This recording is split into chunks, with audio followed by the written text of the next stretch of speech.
Hello everyone, আসসালামু আলাইকুম। এই যে ঈদ করে চলে আসলাম গ্রামের বাড়ি থেকে। আসার সময় দেখেন কত কি বস্তায় করে বাজে বাজে দিয়ে দিছে আমার শাশুড়ি। গাছের লেবু অনেক সুন্দর, লেবুগুলো দেশি লেবু।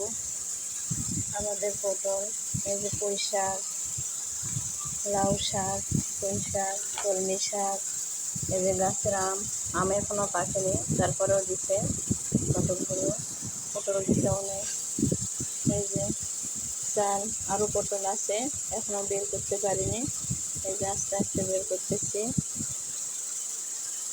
তো দেশ গ্রামে থাকলে আসলে কোনো সবজি কিনতে হয় না। দেশ গ্রামে মানে সবজি ভান্ডার, কত সুন্দর টাটকা টাটকা সবজি সব শাশুড়ি আম্মা বাদে বাদে দিয়ে দিয়েছে। তো সবাই ভালো থাকবেন, আর আমার ভিডিওটা কেমন হলো সবাই কমেন্টে বলে দিবেন। সবাইকে আল্লাহ হাফেজ।